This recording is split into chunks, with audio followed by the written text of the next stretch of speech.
किया, का इतना व्रत किया, इतना उपवास किया, इतनी खोज की, इतनी चारों ओर भटके, पर सीता जी तो नहीं मिली। सीता जी मिलेंगी भी कि नहीं मिलेंगी, है भी कि नहीं है, का हमारे जीवन में साधना से मृत्यु ही लग रही है कि अब तो लौट करके जाएंगे तो सुग्रीव मार ही डालेंगे। तो ये सारा संशय मिटाने वाला कौन? कई ये संशय मिटाने वाले भी शंकर सुमन जो हनुमान जी महाराज हैं, जो विश्वास के अवतार श्री हनुमान जी महाराज हैं, का उन बंदरों को विश्वास देते हैं। वहां पर भी विश्वास की सृष्टि के द्वारा हनुमान जी उन बंदरों के मन में पुनः आशा का संचार। का बंदर जिस समय समुद्र के किनारे पहुंच गए बेचारे, कब स्वयं प्रभा ने बंदरों की समस्या बड़ी संकट, एक महात्मा मिले तो उन्होंने कहा आंख बंद करो, दूसरे महात्मा मिले तो कहा आंख खोलो। आजकल भी ऐसा संकट आता है, अलग अलग महात्माओं के सत्संग में जाइए, उनकी अलग अलग बातें सुनिए, तो कोई किसी बात पर बल दे रहा है, कोई किसी बात पर बल दे रहा है, तो ये चक्कर पड़ जाता है कि किसकी बात ठीक है। कुछ लोग कहते हैं अरे कहां बाहर भटक रहे हो, भीतर अपने अंतःकरण में उसे पाओ। और कई लोग कहते हैं भगवान का मंदिर में दर्शन करो, भगवान के रूप का साक्षात्कार करो, तो भगवान श्री राघवेंद्र के गुणों का गायन करो। तो दोनों प्रकार की बात है। या कई बार लोग कहा करते हैं ये बात ठीक है वो बात ठीक। बात जो होती है वो भिन्न भिन्न दृष्टियों से प्रत्येक सिद्धांत ठीक है। तो बंदरों के सामने भी यही समस्या आई। एक महात्मा मिले तो उन्होंने कहा कि आंख खोलो, आंख बंद करो। ये स्वयं प्रभा ने बंदरों से पूछा तुम लोग क्या चाहते हो, सीता जी को पाना? तो सीता जी को खोजने के लिए तो तुम लोगों ने आंख बंद करके खोजा कि आंख खोल करके? तो उन्होंने कहा कि आंख खोल करके 24 घंटे जगते रहे, क्योंकि सीता जी को खोजना है तो खोजने के लिए तो आंख खोलना पड़ेगा। तो स्वयं प्रभा ने कहा ऐसे नहीं, मूदो नयन विवर पज जाऊं, आंख मूदो तब सीता जी मिलेगी। तो बेचारों ने आंख मूद लिया। कभी महात्मा कह रहे हैं, स्वयं प्रभा कह रही है तो ठीक ही होगा। तो उनको विश्वास था कि महात्मा की बात झूठी नहीं होगी, आंख बंद करेंगे तो सीता जी मिल जाएंगी। लेकिन विचित्र बात हुई, आंख जब बंद कर लिया तो नैन मूंद पूरी देखा ही पीरा, क्या ठाड़े सकल सिंधु के तीरा। बंदरों ने आंख खोल के देखा तो आशा थी कि आंख खोलेंगे तो सीता जी मिलेंगी। सीता जी तो दिखाई नहीं पड़ी, सामने लहराता हुआ समुद्र का पानी, अथाह समुद्र दिखाई पड़ा।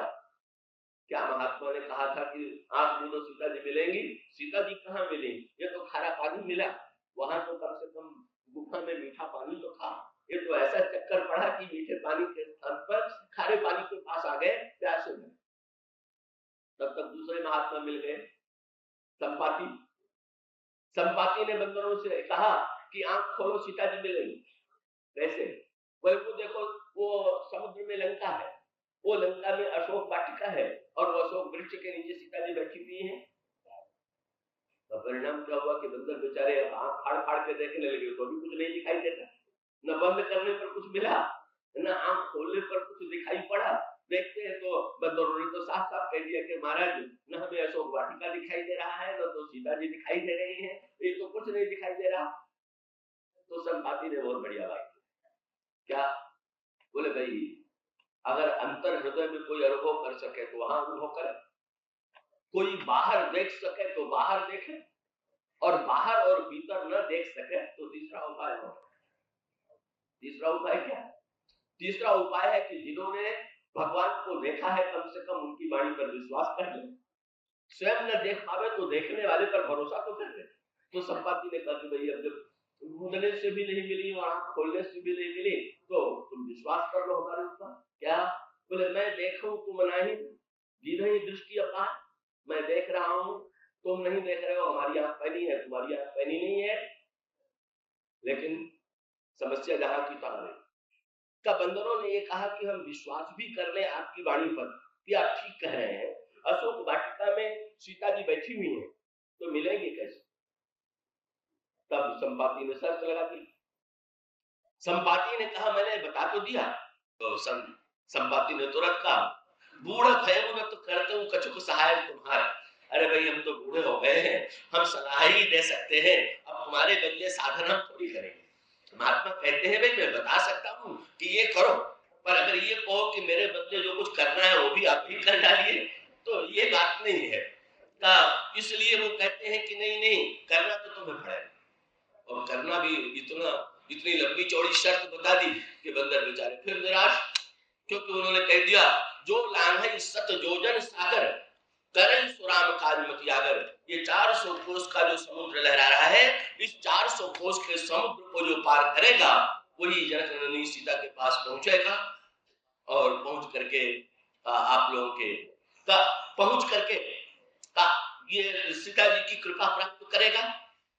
बंदरों ने जब सुना तो सिर पीट लिया, बोले उपाय भी महात्मा जी ने बताया तो ऐसा बताया कि जो हो ही नहीं सकता, न 400 कोस समुद्र पार करेंगे तो सीता जी मिलेंगी। फिर वही समस्या आ गई, साधन अगर कठिन है तो साधन पर विश्वास नहीं होता। साधन यो तो जो न करने वाले हैं उनको सरल साधन मिल जाए तो भी विश्वास नहीं। अगर कह दिया जाए राम नाम का जप करो तो कहते तो मैं पहले से जानता था, ये कौन सी नई बात आपने बताई। और कोई कड़ी साधना बता दी जाए तो कहेंगे तो बड़ा कठिन है, तो हो नहीं सकता। तो कभी कभी न करने की वृत्ति वालों के लिए तो चाहे सरल हो चाहे कठिन हो, तो वो बेचारे दोनों से ही मुक्ति पाए हुए हैं। लेकिन यहाँ संपाति ने जो साधना बताई वो तो बड़ी कठिन साधना थी, 400 कोस के समुद्र को पार करना।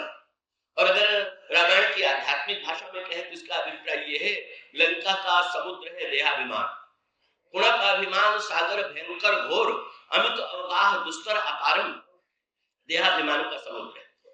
तो मानो संत ने संदेश दिया, जब तक देहाभिमान से ऊपर नहीं उठोगे, जब तक देहाभिमान को पार नहीं करोगे, तब तक भक्ति रूपा शांति रूपा सीता मिलेंगी। ये तो शास्त्रों में जो मत है वही संपाति ने बताया। तब सब अपने अपने बल का वर्णन करने लगे। बंदर कन्निज निज बल सब काहू भाखा, लेकिन समस्या क्या है कि पार जानकर संशय रहा।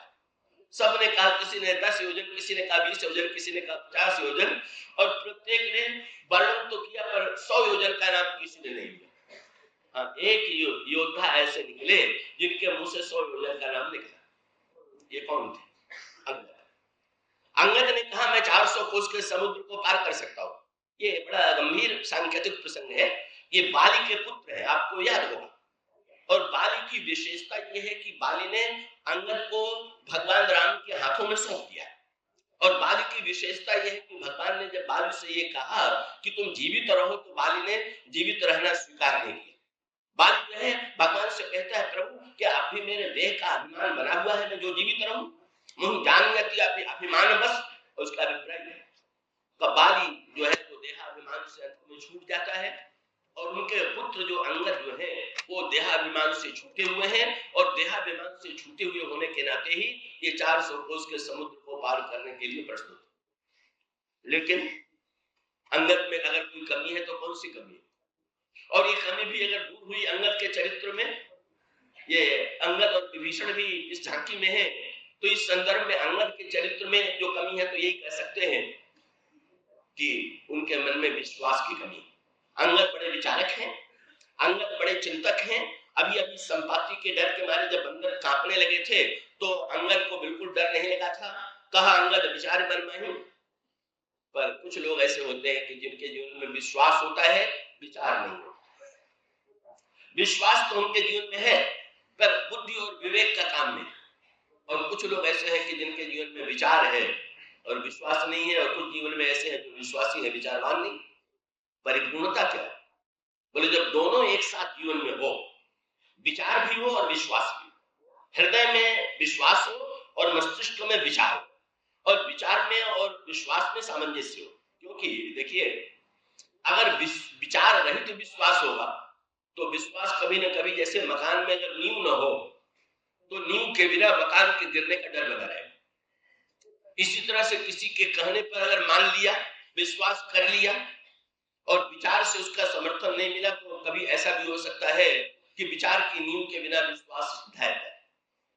और अगर मनुष्य के अंतःकरण में कहीं विचार बहुत हो और वो विचार की दृष्टि से निरंतर चिंतन ही करता रहे, चिंतन करता रहे, पर किसी निश्चय पर न पहुंचे। विचार करने का अभिप्राय तो ये है, विचार की रामायण में तुलना की गई है मथानी से। तो भाई दही को मथना तो जरूरी है मक्खन के लिए, लेकिन अगर कोई दिन भर मथता रहे और उसमें से नवनीत को, मक्खन को बीच बीच में, इसलिए मथने वाला क्या करता है, तब मथते मथते बीच में मथानी को ऊपर उठा करके उसमें से मक्खन निकाल लेता है, फिर मथता है, फिर मक्खन निकाल लेता है। इसी प्रकार से विचार तो है मथानी और विश्वास है मक्खन। तो दिन भर विचार की मथानी चलती रही और विश्वास का मक्खन नहीं निकला तो परिश्रम ही परिश्रम है, वो किसी काम का नहीं। तो विचार और विश्वास दोनों की आवश्यकता है। अंगद के चरित्र में विचार है, विवेक है, पर विश्वास की कमी। आप जानते हैं ये विश्वास की कमी किसकी कृपा से दूर हुई? ये विश्वास की कमी, ये जो शंकर के पुत्र हैं या शंकर के अवतार हनुमान जी हैं का जब सब बंधन निराश हो गए, इसका अभिप्राय कि अंगद अगर जा सकते हैं तो लौट क्यों नहीं सकते? पर वो सोचने लगे कि वहां जाएंगे, जाकर के फिर उसके पश्चात संकेत भाई ये लगा कि लंका में बड़े बड़े आकर्षण है, लंका में सौंदर्य है, लंका में समृद्धि है, कहीं लंका की प्रवृत्तियों में मैं फंस तो नहीं जाऊंगा। बहुत से बड़े विचारक होते हैं और बड़े विचारवान, बड़े त्यागी, पर लंका में जो जाते हैं तो फिर लौट के आने का नाम नहीं लेते हैं। तो इसका अभिप्राय कि लंका का जो विस्तार है, लंका के जो भोग हैं इतने आकर्षक हैं कि बड़े बड़े विचारक भी चक्कर में पड़ जाए। क्योंकि हनुमान जी ने भी जब लंका को देखा तो वर्णन यही लिखा हुआ है कि सुर नाग नर गंधर्व कन्या रूप मुनिमन मोहे, मुनियों के मन में भी वो उत्पन्न हो जाए, लंका में ऐसी सुंदरता है। तो अंगद के मन में ये भरोसा नहीं है कि हम लौट पाएंगे कि नहीं। लेकिन वहीं पर हनुमान जी ने कहा, मैं हनुमान जी को पहले तो हनुमान जी बोले थे, और जब जामवान जी ने याद दिलाया तो जामवान जी के याद दिलाने पर भी नहीं बोले, पर जामवान जी के मुंह से अंत में बात निकला, राम काज लगी तो अवतार, आपका तो जन्म श्री राम के कार्य के लिए हुआ। जब बोले सुनत ही भयम पर्वताकार, हनुमान जी पर्वताकार हो गए। हनुमान जी ने गर्जना की, यही संत की वाणी है, घोष किया, सही तो सहाय राम हमारी। हनुमान जी का अभिप्राय है कि भगवान राम का कार्य करने के लिए अपने बल पर विचार नहीं करना चाहिए, तो प्रभु का कार्य प्रभु के बल से हो। इसलिए ये कहना कि मुझ में कितना बल है ये तो व्यर्थ की बात है। तो प्रभु का काम है तो प्रभु का बल कितना है इस पर विचार करें, और प्रभु का अगर बल असीम है तो फिर डरने की क्या आवश्यकता है। और उसका अभिप्राय विश्वास काहे पर, विश्वास अपने ऊपर। कई लोगों के लिए कहा जाता है मेरा अपने ऊपर बड़ा भरोसा। तो ये जो अपने ऊपर भरोसा है, ये भरोसा भी कभी कभी असफलता मिलने पर टूट जाता है। तो अपने पर भरोसा नहीं, कब भगवान पर भरोसा। तो हनुमान जी का भरोसा किस पर? हनुमान जी के विश्वास के आश्रय कौन है? भगवान राम। हनुमान जी सोचने लगे कि वस्तुतः प्रभु का कार्य तो प्रभु के बल से होगा, मैं चिंता क्यों करूं। तो इसीलिए जब भगवान राम ने हनुमान जी से पूछा, हनुमान इतना बड़े समुद्र को तुम लांग गए और गिरे नहीं, तो हनुमान जी ने कहा महाराज कोई संभालने वाला हो तो संभालने वाला जाने कि मैं जाने। जब मैं लंका की ओर छलांग लगा रहा था तो मुझे संभालने वाले कौन थे? वहां पर रामायण में शब्द आता है, बार बार रघुवीर संभाली, बार बार भगवान राम संभालते। और हनुमान जी के लिए शब्द भी बड़ा सुंदर कहा गया, क्या बोले, जिन अमोघ रघुपति के बाना ताही भांति चले हनुमान। बाण जो है आकाश में जाते किसी ने देखा और लगा बाण की तारीफ करने, वाह वाह तुम तो शून्य आकाश में चले जाते हो, बड़ी तीव्र तुम्हारी गति है, तुम में बड़ी शक्ति है। अगर बाण बोल सके तो बाण यही कहेगा कि न मैं शून्य में चल सकता हूँ, न मेरी गति है, न मेरी शक्ति है, ये तो चलाने वाले की भुजा और चलाने वाला का धनुष जाने। उसने अपने भुजा के द्वारा धनुष पर रख करके जितनी दूर के लिए मुझे फेंका है मैं उतने दूर तक चला जाऊंगा, इसमें मेरी कोई विशेषता नहीं। हनुमान जी कौन है? तो भगवान राम के बाण। इसलिए जब भगवान हनुमान जी अयोध्या से लौट करके आए तो प्रभु ने पूछा कि जब तुम औषधि लक्ष्मण जी के लेने के लिए गए तो जाते समय भी एक दूसरे विघ्न आए, पहले काल में भी आया, फिर दवा नहीं पहचान पाए, लौटने लगे तो भी विघ्न आया कि भरत जी का बाण लगा और गिर पड़े। लेकिन जब अयोध्या के बाद तुम चले तो फिर कोई विघ्न क्यों नहीं आया? और श्री भरत ने जब तुमसे ये कहा कि मेरे बाण पर बैठ जाओ तो तुमने बैठना क्यों स्वीकार नहीं किया?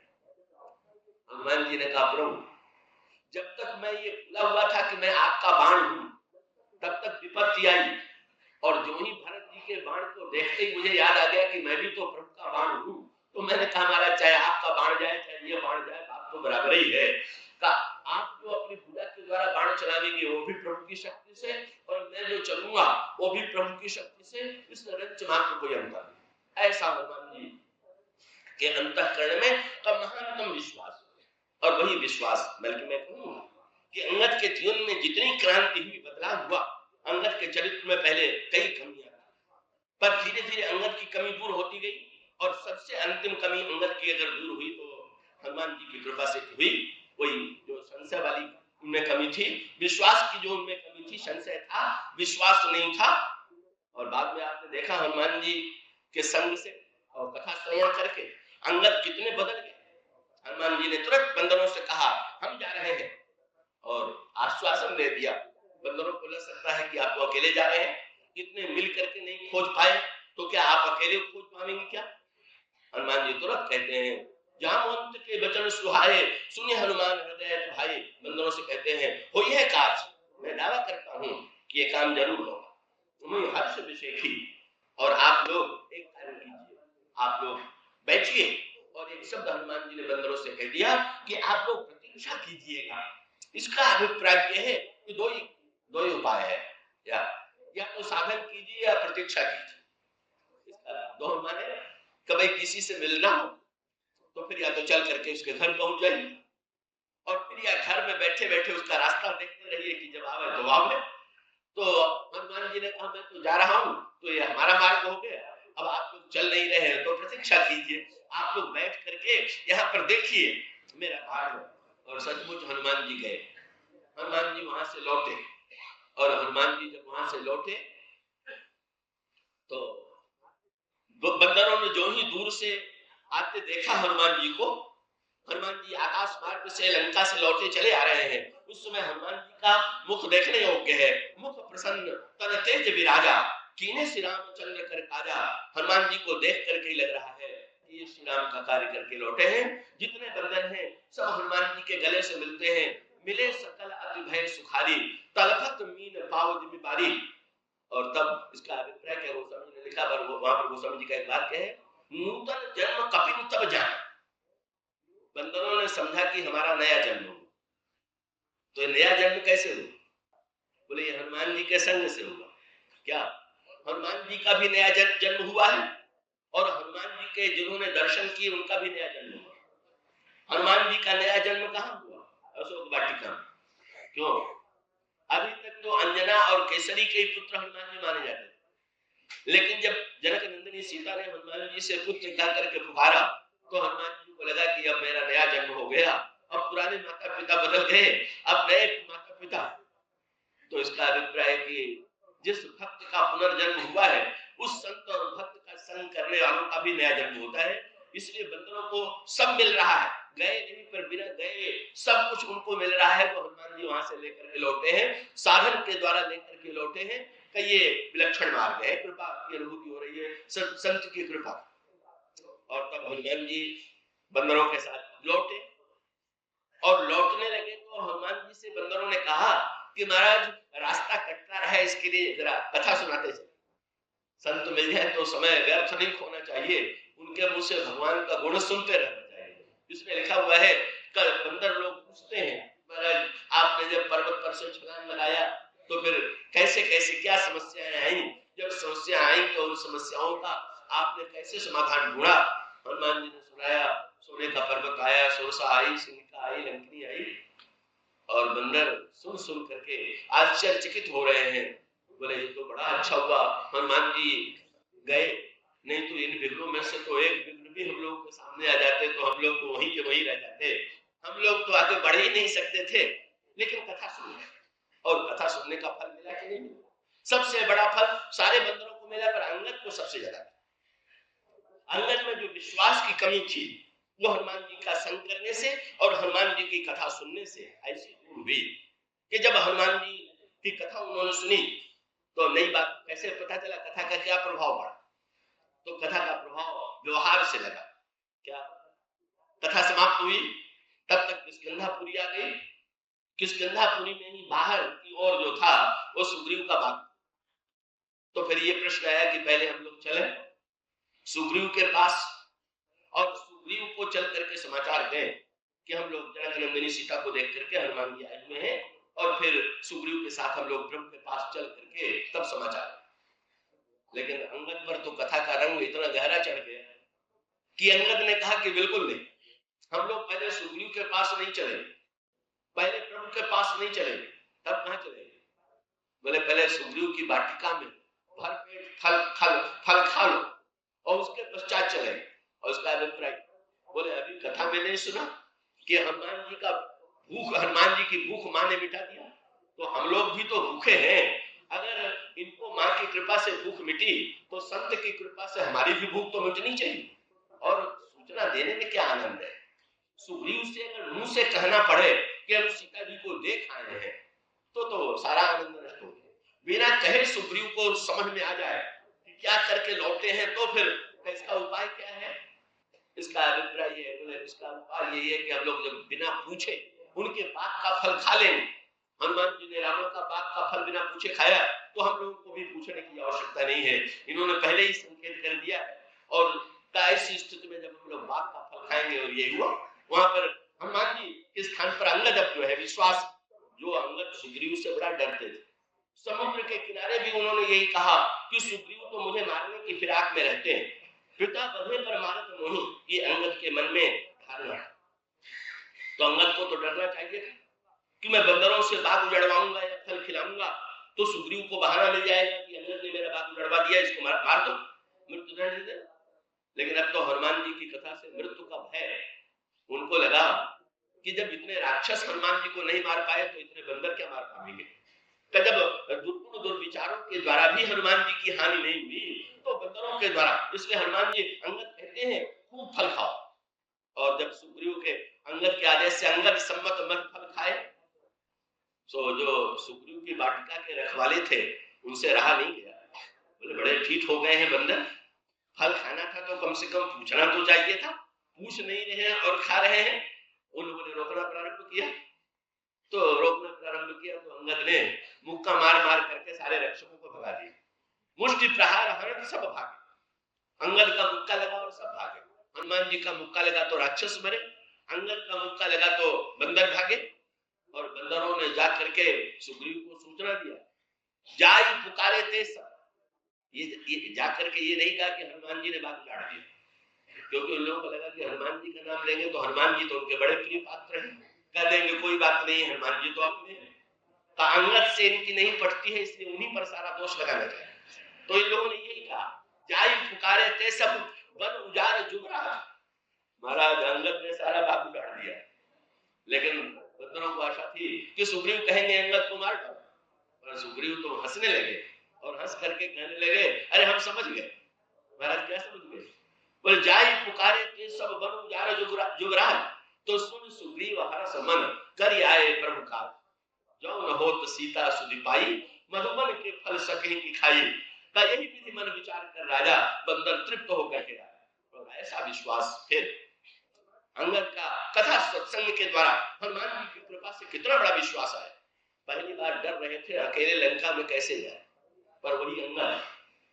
और भगवान राम को एक दूत भेजना है रावण के पास, रावण की सभा में।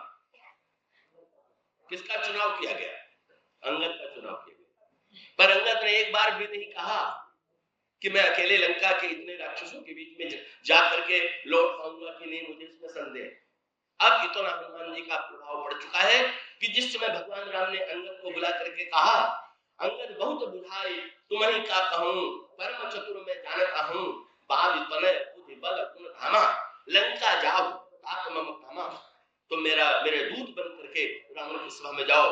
अंगद पहली यात्रा में जब हनुमान जी को भगवान राम ने काम सौंपा था तो हनुमान जी धन्य हो गए, और आज जब दूसरा कार्य अंगद को भगवान राम ने सौंपा तो अंगद धन्य हो गए। और अंगद धन्य हो करके अंगद ने भगवान से यही कहा, स्वयं सिद्ध सब काज नाथ मोहि आदर देव। प्रभु आपका काम जो है वो तो स्वयं सिद्ध कार्य है, करना वरना नहीं, लेकिन आपने अगर मुझे निमित्त बनाया है तो आप चाहे जिससे निमित्त बनावे मैं जाता हूं। और आपने देखा कितने बदल गए अंगद।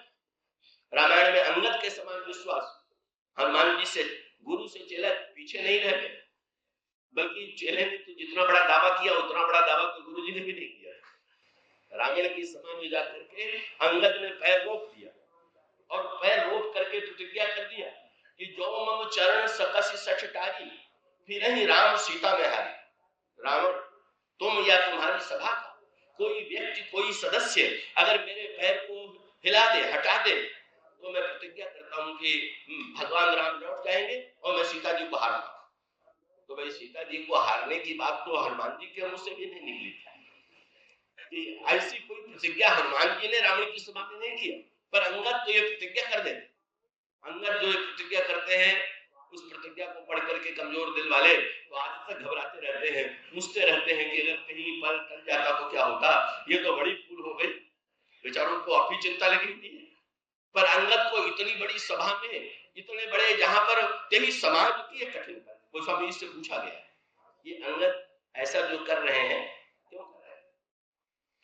यही कथा का प्रभाव हनुमान जी से उन्होंने सुनाया। हनुमान जी ने बताया कि रावण को मैंने ये समझाया, तो हनुमान जी ने बताया कि मैंने रावण को उपदेश दिया था कि रावण, अगर तुम भगवान राम का चरण हृदय में धारण करो तो तुम्हारा लंका का राज्य अचल हो जाए। राम चरण पंकज और धर्म, लंका अचल राज्य तुम करो।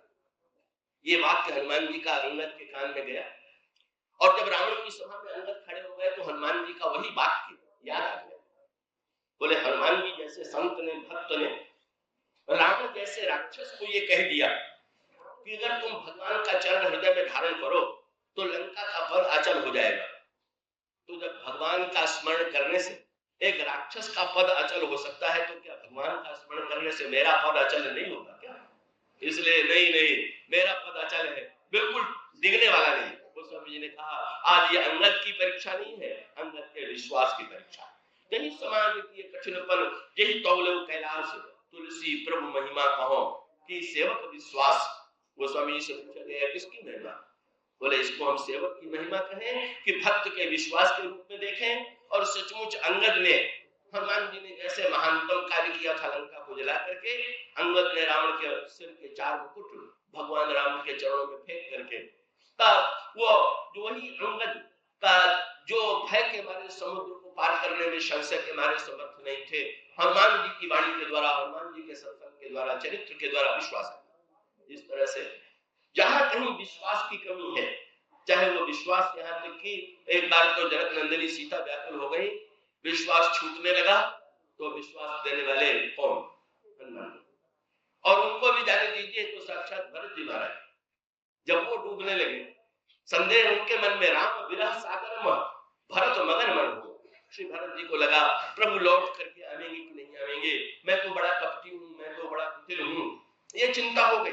तब वहां पर भी आप देखेंगे शंकर के पुत्र विश्वास के रूप में श्री भरत को विश्वास देने वाले, जनक नंदिनी सीता को विश्वास देने वाले, अंगद को विश्वास देने वाले, बंदर और सुग्रीव को विश्वास देने वाले हनुमान जी महाराज का उस समय मानो शंकर के पुत्र की भूमिका। पर हनुमान जी की एक भूमिका जो बड़ी विलक्षण, बड़े महत्व की है, वो भूमिका है पवन के पुत्र के रूप। यहाँ पर भगवान राम ने जब राज सिंहासन पर बैठे तो हनुमान जी को अब कौन सी भूमिका दी गई? बोले, अब शंकर के पुत्र वाली भूमिका जो है, अब उसकी आवश्यकता है। राम राज्य बन गया तो अब विश्वास का कोई प्रश्न नहीं। जब सभी लोगों ने भगवान राम को प्राप्त कर लिया तो अब ज्ञान की भूमिका की आवश्यकता नहीं। और जितने बंदर थे सब के सब मनुष्य के रूप में बदल गए। धरे मनोहर मनुष्य शरीरा, जितने बंदर थे सब मनुष्य के रूप में बदल गए।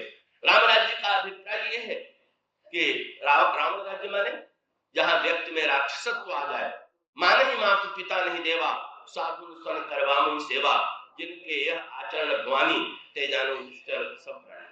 और राम राज्य का अभिप्राय है जहां पर पशु में भी मनुष्यता का संचार।